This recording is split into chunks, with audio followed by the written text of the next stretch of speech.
Remember when James Cameron nearly directed a Spider-Man movie? What about when we almost got Batman Year One with Joaquin Phoenix? Or David Goyer's Flash movie that would have starred Ryan Reynolds?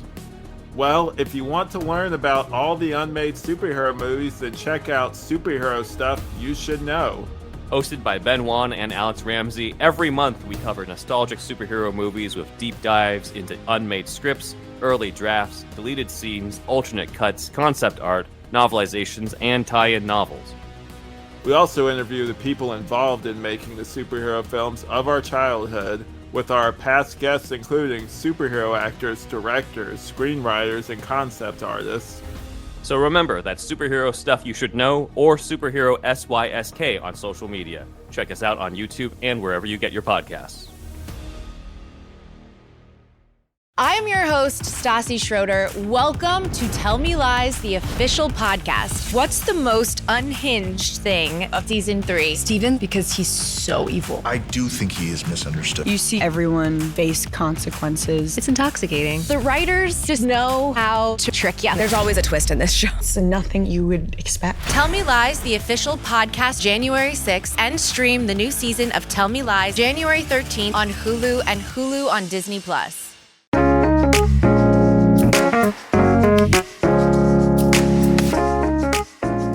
Katie, we are diving into something that I think is a lot of fun. Yeah. This is, first of all, gotta say Happy Easter, everybody. This is coming out on Easter Sunday. Happy Easter. And it's also coming on the 25-year anniversary that this album was released. Stop. Why would you tell me that? So 25 years ago, April 25th. So this will be close to the anniversary, not the actual day. Okay. But close to the anniversary, Relient K put out their debut studio album, Relient K. Most of it being re-recordings of demos that were found on their 1998 release, All Work and No Play.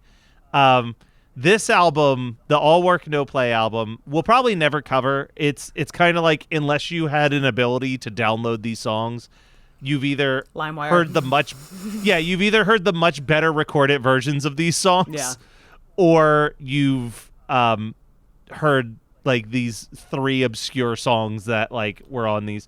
So the story with that album, real quick, was that they basically formed this band.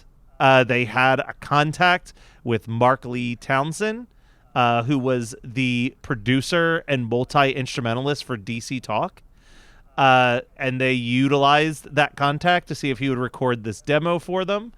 And he was impressed enough with what he recorded that he handed the album to Toby Mac of DC Talk, who had just started Gotee Records. And that led to this album coming out. Real quick, the tracks on that album were K-Car, which is on this, I'm Lion-O, which appeared on the second album, So good. Staples, which is on this, Marilyn Manson Ate My Girlfriend, which is on this, a song called Kojak about the detective Kojak. Yep. The song My Good Friend Charles, which is on this one, a song called Register, a song called Be Rad, a song called Curb, which was rewritten as the song For Moments I Feel Faint on the second album, a song called William, and then the closing track was Softer to Me, which also appears on this record. So here we are now with this self-titled album, 14 tracks, 2 of them kind of just like instrumental connective pieces. Yeah. But this album was a big deal to me when it came out. Now, I feel like there were, I would say, 3 categories of Relient K fans. There's the people who knew them from this first album. There were people that kind of started to discover them around the Sadie Hawkins dance on the next album. Sure. And then there's like the Be My Escape crowd. Where would you say you fall? I fall a little near you, but more towards the second album. I heard Wake Up Call because I downloaded it on LimeWire. Way back in the day when I realized you could get songs for free. Yeah, it was a big discovery for a lot of us in 2000. Oh, yeah. And I remember I burned a CD, and that was the CD that would play when I would have to wake up in the morning.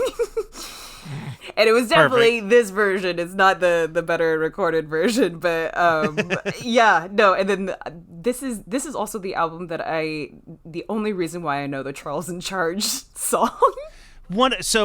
So this is where Relient K is one of the few bands where I feel like I was a cool kid ahead of the curve, I knew it would be even that. before they blew up mainstream. Yeah. So I think I talked about how I used to listen on Saturday nights from like 10 to 11.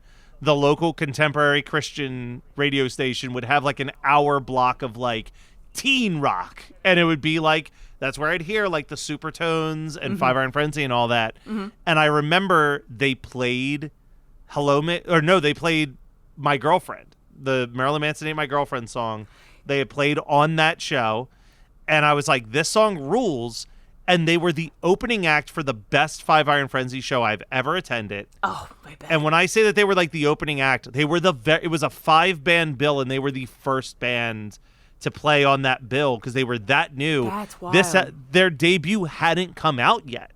So the only thing that they were selling, and I don't have it because it was my friend who bought it, was a single that just had the first minute of the first 3 songs on the album. So you didn't even get the full song. You just got, it was a 3-minute tape. Yeah. And that was what we listened to for the entire drive home from that concert. Oh, God. So those 3 songs, I knew every word to the first half of before the record came out. I remember April 25th, like I knew what day the album was coming out. I had my grandmother drive me to the local Christian CD store to buy it because I was so excited for this album to come out. And I think it's one of my favorite album covers. It's them just over the top track, like running the track. They're like jumping over the hurdles on the track with these exaggerated faces. They're all wearing matching gray jumpsuits. Like, It is a very late 90s, early 2000s pop punk vibe. It was exactly around the time where I was getting into skateboarding and into punk music. Or pop punk music, and this was like one of those albums that I remember. I didn't remember a lot of these songs, but I did remember. As soon as Wake Up Call came on, I was like, oh my god, I know every word. But like there were some that I was like, oh yeah, I remember skateboarding on my little skateboard that I had gotten for Christmas, and like hearing these songs and just like jamming out and feeling like this is the best days of our lives in Arizona. You know, like there's something like that going on. It is that vibe. So it's so funny to me now because I look at Relient K and I look at like videos of Relient K, and they are a very serious band. Yeah. You know what I mean? Like they're this band that has like 5 vocal harmonies now, but like them back then where they were like 17, they were so weird. And I remember this show where they were opening for Five Iron Frenzy. They covered I Want It That Way by the Backstreet Boys in their set, but before playing it, explained that this was a song that they wrote, and then next thing they knew, some big A&R guy had stolen the song and given it to another group, and that they were really upset that they weren't collecting the residuals on the song. Like, it was like this big elaborate story. And then the end of their set, and I feel like they did this maybe 2 or 3 times, like for like maybe 2 or 3 years, was they're playing a song. I can't even tell you what song it was, but all of a sudden Matt Thiessen turns around and drops to the ground and screamed. And then he jumped back up and he had a chicken mask on. Yeah, okay. And the bass player was like, sorry guys, this happens all the time. For whatever reason, as the set's about to end, our lead singer Matt turns into a chicken. And then he just clucked the lyrics to the last verse of the song. And it was so abstract and weird. But like perfect for Five Iron Frenzy's crowd. Like I was like, this is amazing. Yeah, this is the greatest thing I've ever experienced. That was comedy. That was the wildness of comedy in the early 2000s. It's just like, I'm sorry, what the fuck are you doing right now? What is happening? But yeah, listen, to the fresh out of 8th grade, starting freshman year of high school, that was the peak. Oh yeah, that was as funny as it was ever going to be. Oh yeah. So let's dive into this because we kick off with what I still think is an amazing song. Yeah. Hello, McFly.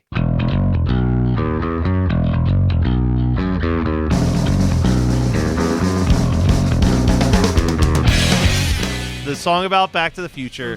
This like opening bass line, that chorus, like, I don't know what went through my head. Was my conscience thought, or was it left for dead? Like, it's so catchy. It really such is a catchy song. And it's like, it's one of their, I'm glad they started with this song, because there's so many of their other songs, especially in their early albums, that are like, what are you guys talking about? Yeah. This is a little bit like basic lyrics and things like that. But this one is a really fun one because it is catchy. And I don't know, like it just encapsulates like the fun that it used to be. Yeah. It's just a good, silly, catchy song. Yeah. Let's see, I'm looking at the track list. This is definitely a top-heavy album. Yeah. For starters. Yeah. Not to say that like I think the back half is bad, but I have distinct memories of them playing these early songs live well into like the Be My Escape years. Whereas the back half of this record, I think that there's songs in the back half that they've never played live. Like, I think that they were just filler on this first album. And this is probably, I'm going to say, if not my favorite track, it's in my top 3 on this whole album, this Hello McFly song. It is catchy as all hell. Obviously, it's about Back to the Future. The song title comes from Marty McFly. It's a song about the inability to change one's past actions. Yeah. Great concept. Yeah, really great. Ends with a cameo from Toby Mac. Which I didn't realize until I looked the lyrics up. I was like, oh, right. Ends with Toby Mac calling him up to let them know that he will never put out a song about Marilyn Manson on a Gotee Records album before we immediately go into the song My Girlfriend. My Girlfriend.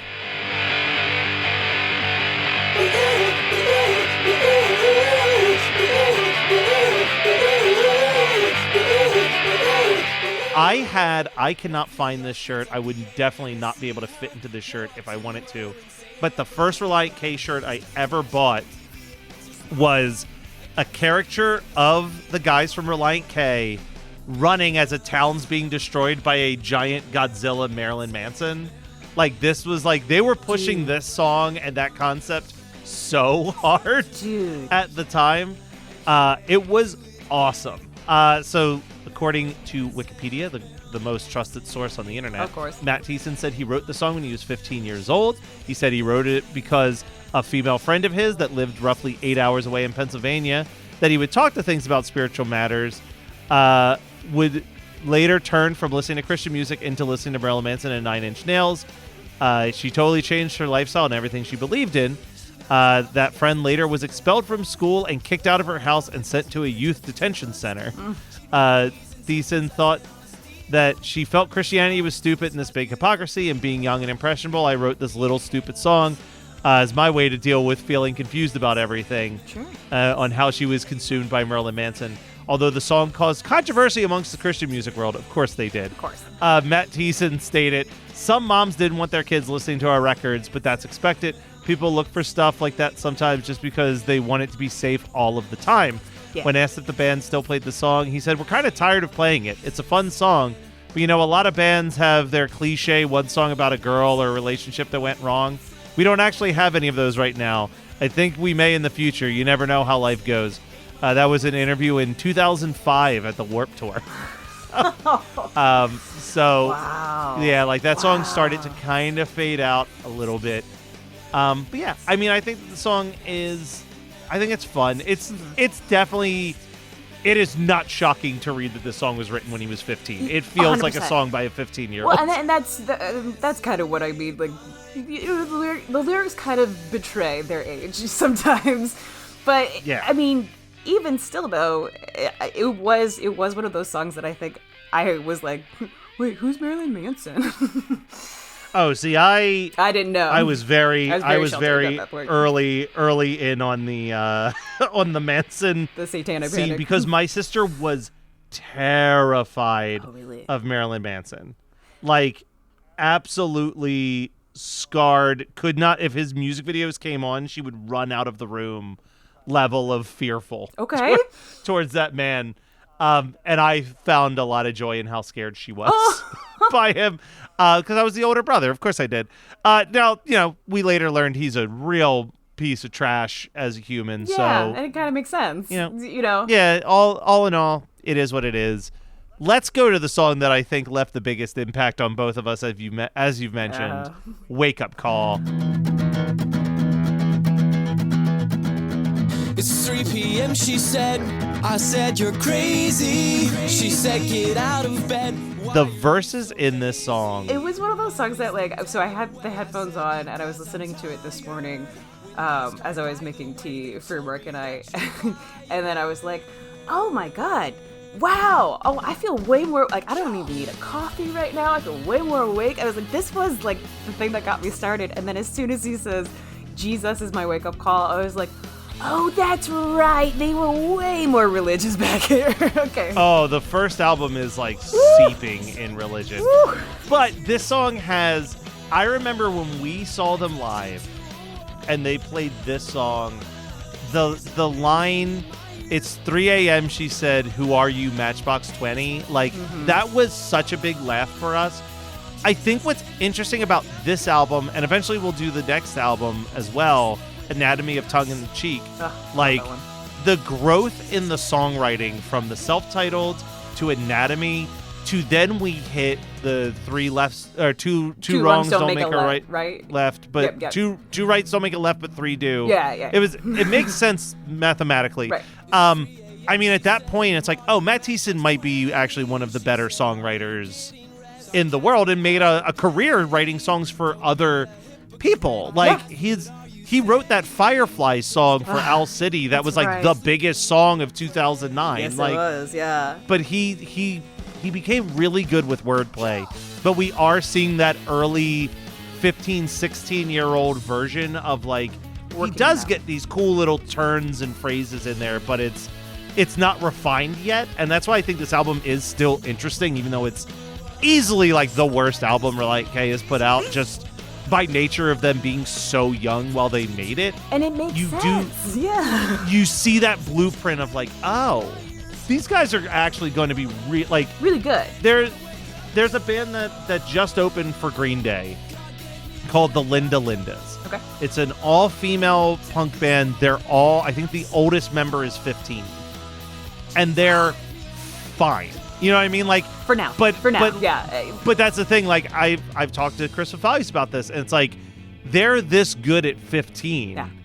Like, if they're still a band 10 years from now, they might be one of the best female punk bands of all time. Oh, please. Because they're good enough to get signed this young, and they have the music to back it up this young. Like, all that's going to happen if they stick together over the next couple of years is they're just going to get better at their instruments and better at their songwriting. Yeah. And then they're going to be unstoppable. I mean, listen to the first couple Green Day records, and it's like Billy Joe Armstrong is really trying to find his footing as a song. Like, any band that gets started in their teenage years, it takes a while to get that footing. Well, and and that's kind of the beautiful thing. It's almost like, I mean, way far back in the days. Like, I'm talking like, pre-industrial revolution. There used to be like this thing where artists would have like a journeyman's style moment where they would be trained by a mentor. They would be paid. And I feel like we even had this in the early 2000s and the late 90s, is that we still had a bit of a journeyman mentality where people had their mentors, or they were given shots, because the talent was there, it just needed to be developed a little bit more. And because it was at such a young age, I think that's also why America is so obsessed with younger folk.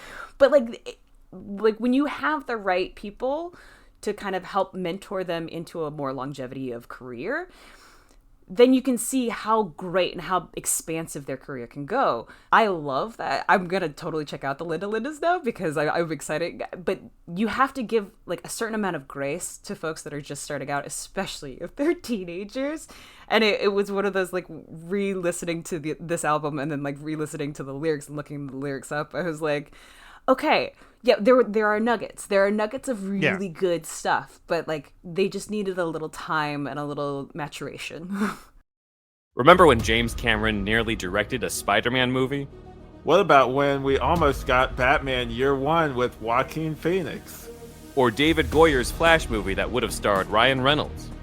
Well, if you want to learn about all the unmade superhero movies, then check out Superhero Stuff You Should Know.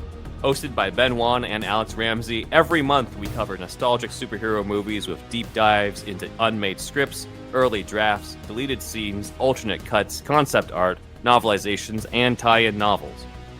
We also interview the people involved in making the superhero films of our childhood, with our past guests including superhero actors, directors, screenwriters, and concept artists. So remember, that's Superhero Stuff You Should Know, or Superhero SYSK on social media. Check us out on YouTube and wherever you get your podcasts.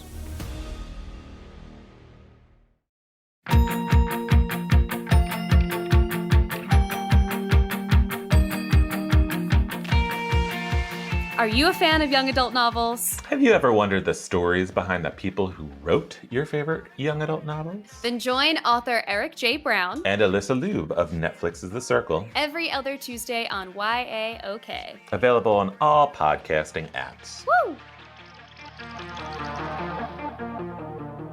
So then we get this little instrumental piece called Benediction that's kind of, I mean, again, for a first album, it's really cool that they are constructing a musical interlude to connect one song to the next song. You know what I mean? Like, Which is, this early in the album, I was like, what? yeah. But, you know, like, you can't help but applaud it. It's like, all right, good for them. And the fact that they found they this call little... it a benediction, too, which is usually Yeah. like a call, like, to bring people in, you know? Yeah, it's very smart. And then it goes into When You're Around.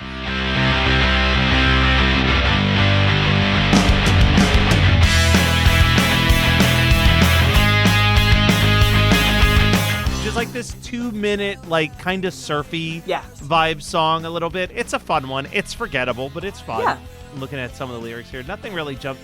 That's the problem with this is, like, Yeah. when we deep dive into all of their other albums, I feel like there's so much more to analyze lyrically. Agreed. But this like, one, it's there's- not as much. No, there's not. And, like, that's kind of what I mean, where I'm like, you know, it was on the younger side. I feel the same way with, who was it? Who was the, MXPX, yeah, when we did the MXPX. first MXPX record. Yeah.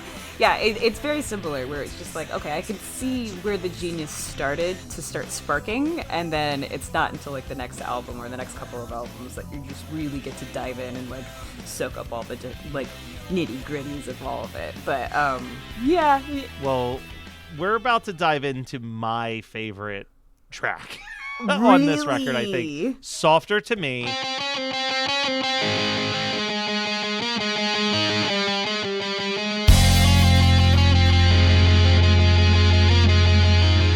So this is the only album that they did with their original drummer, Steven.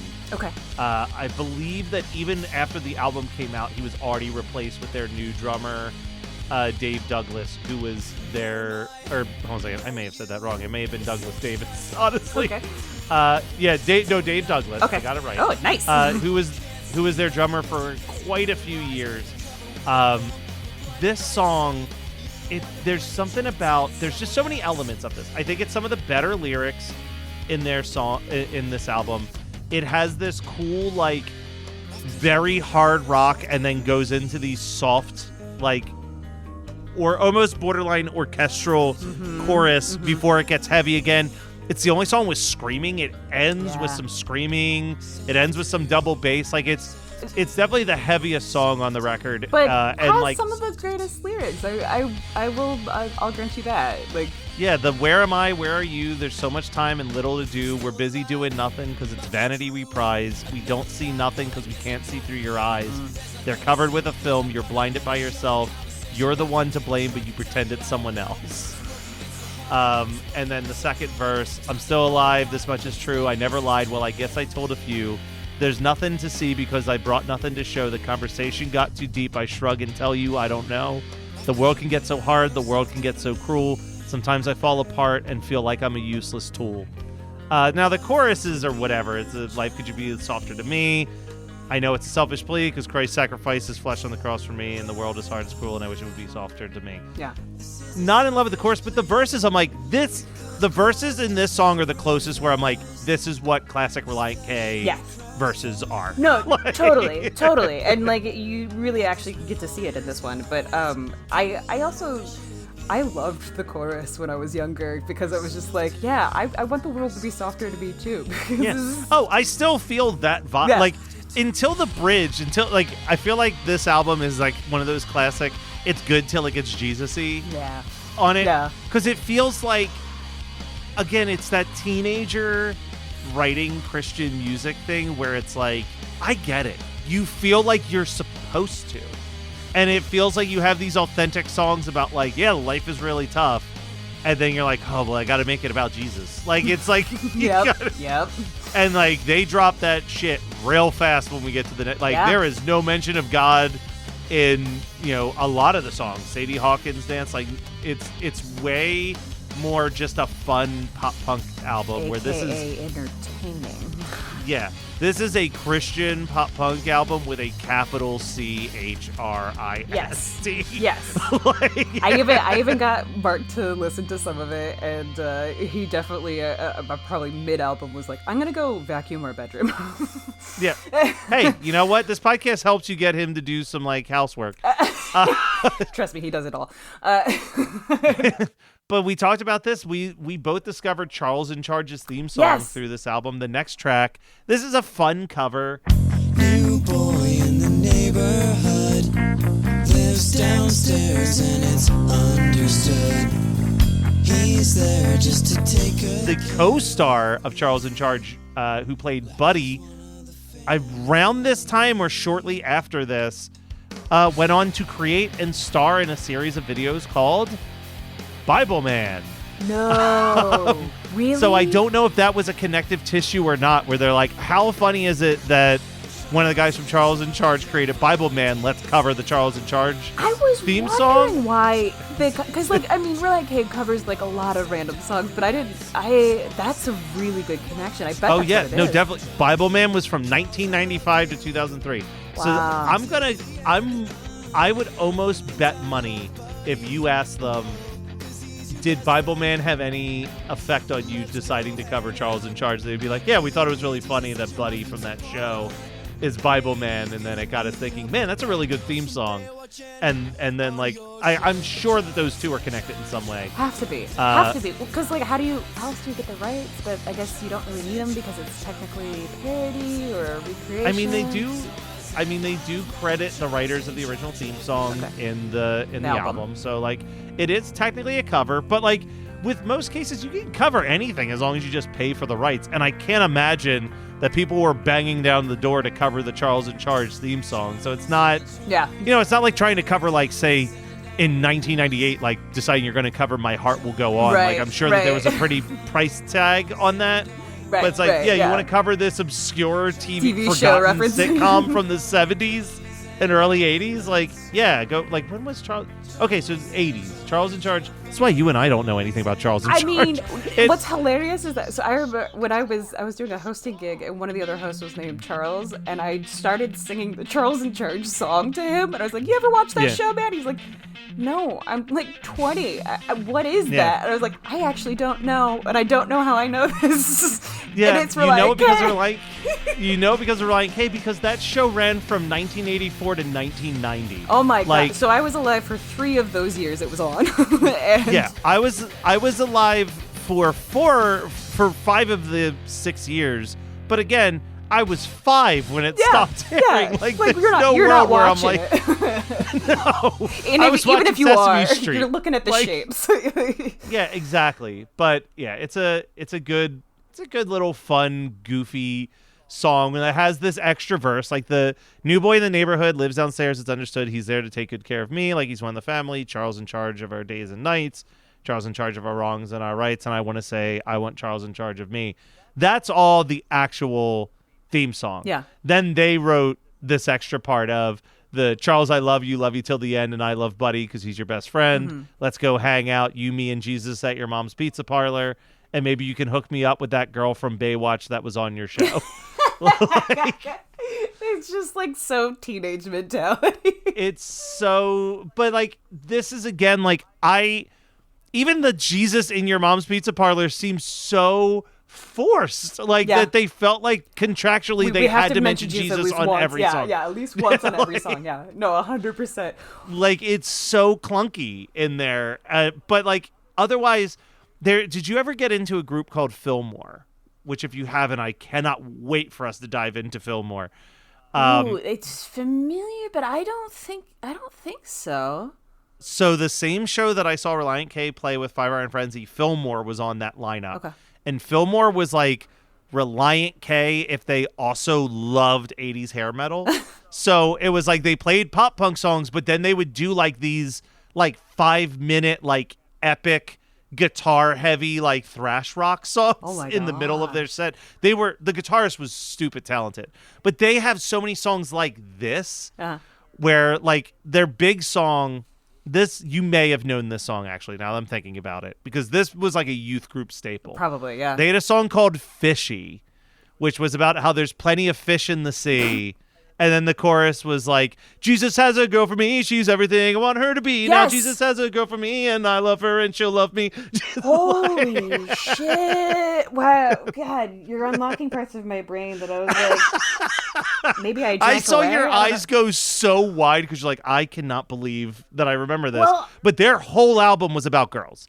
Like whereas Relient K's songs were all about like just goofy stuff. Yeah. Like what he was talking about when I read that quote where he's like, you know, everybody has their song about like the girl that didn't work out. Like they were the kings of, like, they had a song called Worth the Wait that was about like imagining their wedding day and being like, thank God we waited until now. Oh my God, I think, yeah, no, you're unlocking some memories, but I'm also like, did they do shows with Relient K? Because the one time I went to a Relient K show, they may have. I think I was like 14, maybe nearing 15 or so, and it was in Arizona, and it was the first time I ever crowd surfed.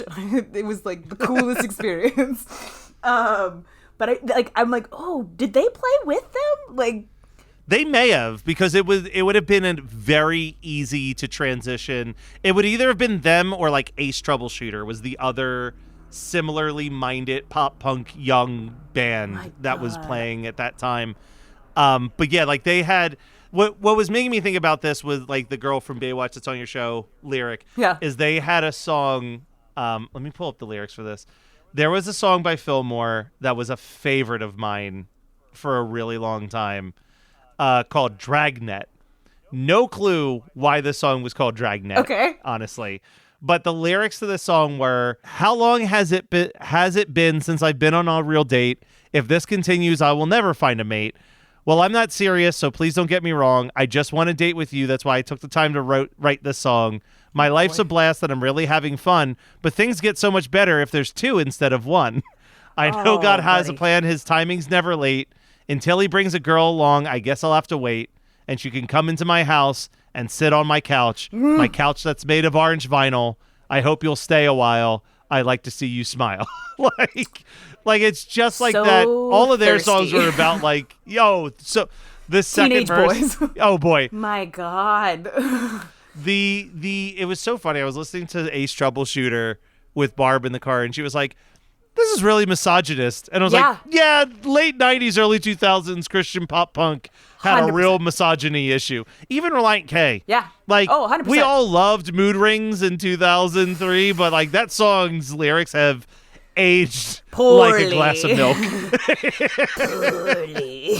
Yeah, not the best. Yeah, we haven't gotten You've Chosen Wisely until probably, I would say, after 2005. Yeah, but my defense was also like, she was like, I don't like how this band's opinion on women. And I was like, to be fair, that's not just a Christian pop punk issue. That was basically that was what it was. All pop punk until about 2007. Yeah, no, it was definitely, it was a lot of horny boy teens. And then like, it wasn't until like, I feel like the females started, like when you would get, when you got like more of the ska scene and then you would get more female vocalists, or you would get your Paramours. You would get a Paramore. And now it's like, okay, now we have, I think there's also just been that movement of like, I hate to say it like this, but so many of those guys did turn out to be creeps. Yeah. That like now, then you got like the millennial pop punk guys, because like, you know, technically the stuff that we grew up with were like Gen X youth forming bands. Right. once you start to get like the millennial and the Gen Z pop punk bands, like they still had like the heartbroken love songs, but they're a little bit. They were way more like, here's what I'm doing wrong. Here's the things I have to fix about myself in order to be worthy for a girl to date. These were the days of millennials and Gen Zs that actually went to the therapy that their parents were forcing them to go to and didn't skip town. Exactly.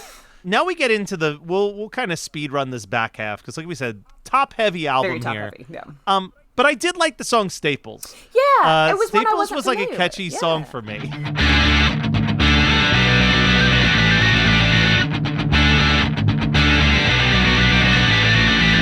Cause it hasn't been that long.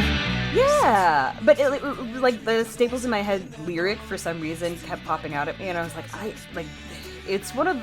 this is one of those albums that it's like some of it is like, oh shit, I know every single lyric to this, and then the others are like, it's faintly familiar.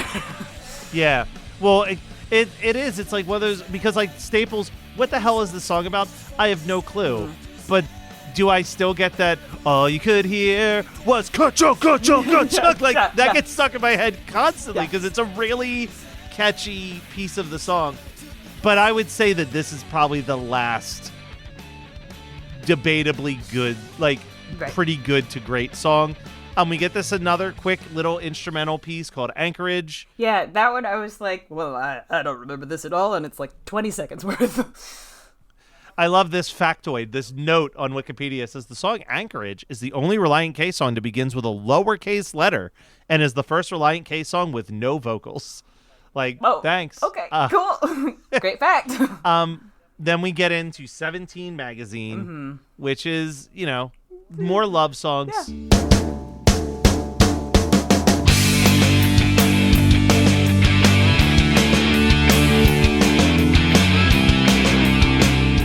About asking your sister for advice Right. and her being like, hey, take this quiz in 17 Magazine, which again, talk about something that just dates the song immediately. I know. Is the idea of the 17 Magazine questionnaire. I feel like I could see the neon highlights around the 17 right now. Like, like all of the drop shadows that were just like neon yellow or green or something, or pink, hot pink.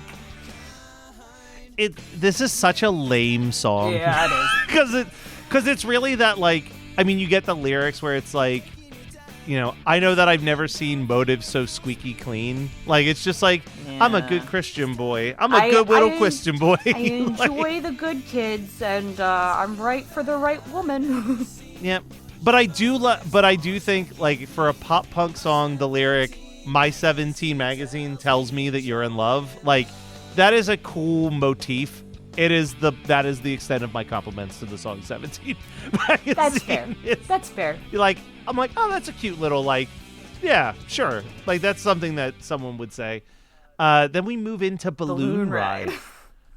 Man, this might be the worst song on That's what I was going to say. Yeah. This is a really bad song. Yeah. Lyrically, it's bad. Concept-wise, I'm confused by it. I kind of get the imagery that they're going for, where, like, you just need perspective by rising up above it, but it also feels so preachy in such a way that's just like, oh, this is such a teens version of preaching. Yeah. It is not great. No. But I do think we do get one more sneaky fun song at track 12 with Everything Will Be. Yeah. It starts off with that catchy do do do do do do do do, like,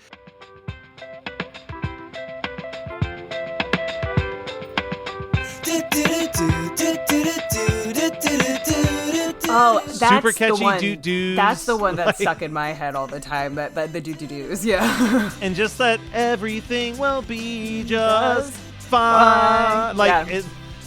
it's after like some very mid songs. Yes. We do get a nice little surprise with Everything Will Be. Way to get that Gen Alpha lingo in there, by the way. Yeah, So listen, mid. I hang out with enough Gen Alpha kids to pick up on a phrase or two. AKA Shane. Yeah, but then we wrap up with the kind of forgettable Nancy Drew and K car at the end of this. Like, Nancy Drew, I don't know why this was such a big thing, But like, I feel like 2000, there was this whole vibe of like writing songs to either fictional girls or like celebrities you'll never meet. Yeah. Like, I remember one of my favorite bands had a song about wanting to date Liz Phair. Like, it was just like this weird, late 90s, early 2000s vibe where it's like, we're going to write a love song about Velma from Scooby-Doo. Like, it's just... I mean, yeah.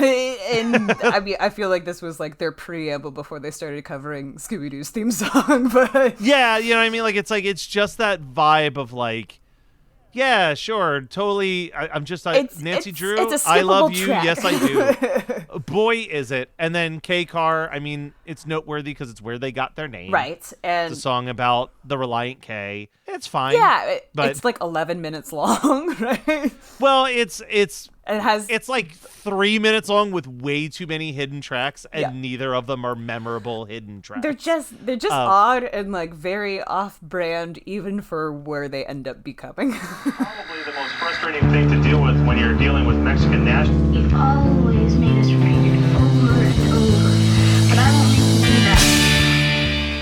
It's impressive when you have an off-brand song on your debut record. It is. Where you're like, oh, they let you do that. What Okay. the hell is this?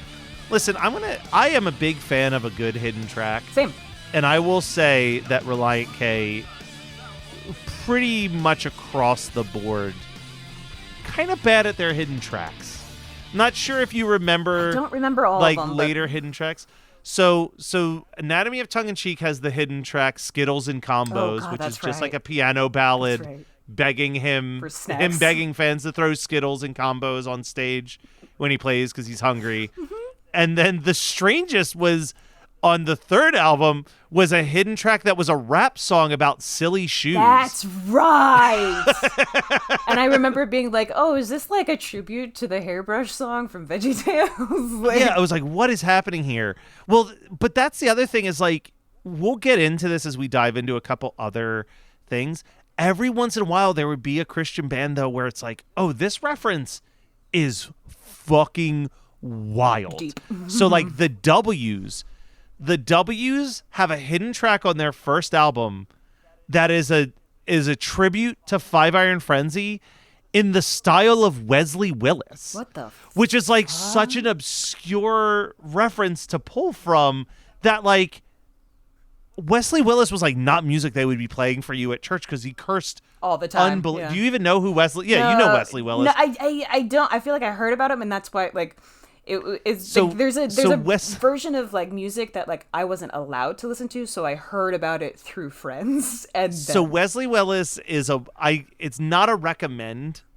it's certainly interesting, but Wesley Willis was a unhoused, mentally challenged person with bipolar disorder who had a Casio keyboard, and he would do these songs like I Whooped Batman's Ass or Suck a Donkey's Dick, where he would just play the pre-programmed music and would just rant, like almost like slam poetry level rant about nonsense.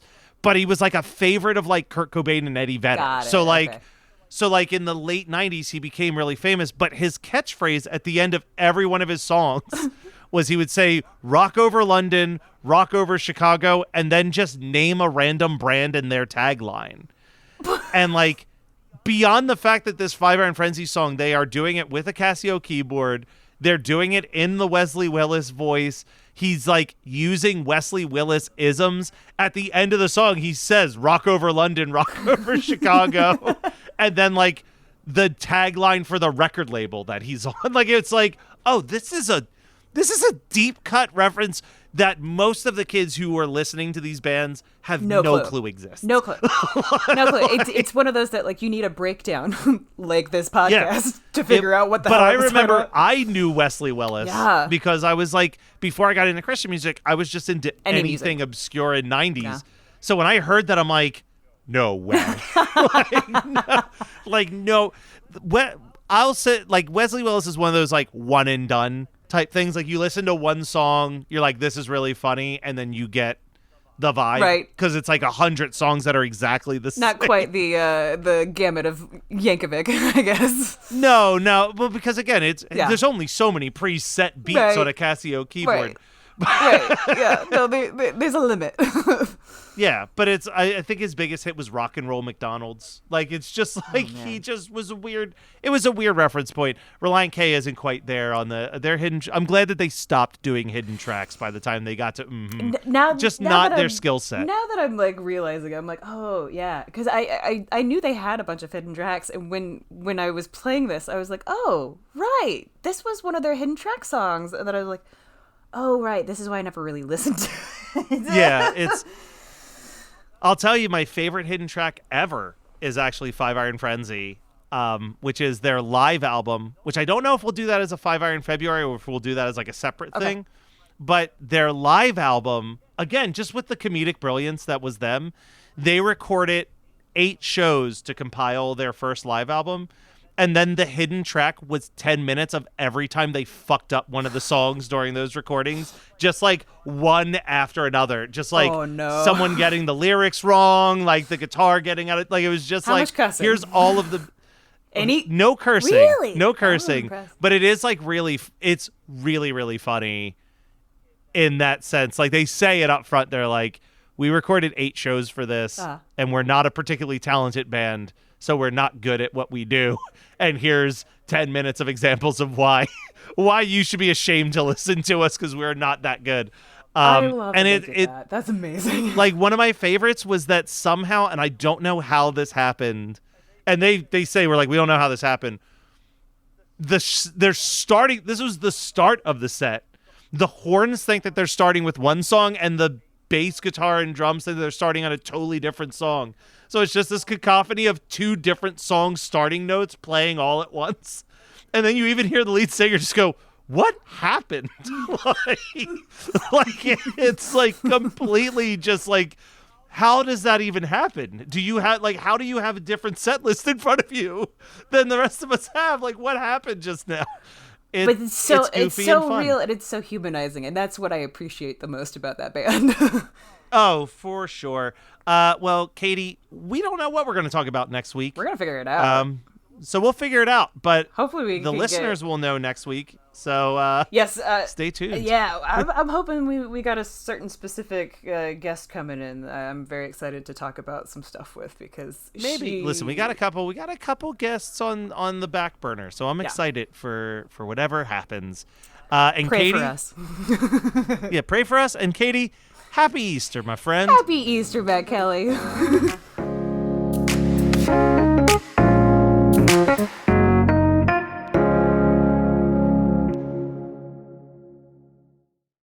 Remember when James Cameron nearly directed a Spider-Man movie? What about when we almost got Batman Year One with Joaquin Phoenix? Or David Goyer's Flash movie that would have starred Ryan Reynolds? Well, if you want to learn about all the unmade superhero movies, then check out Superhero Stuff You Should Know. Hosted by Ben Wan and Alex Ramsey, every month we cover nostalgic superhero movies with deep dives into unmade scripts, early drafts, deleted scenes, alternate cuts, concept art, novelizations, and tie-in novels. We also interview the people involved in making the superhero films of our childhood, with our past guests including superhero actors, directors, screenwriters, and concept artists. So remember, that's Superhero Stuff You Should Know, or Superhero SYSK on social media. Check us out on YouTube and wherever you get your podcasts.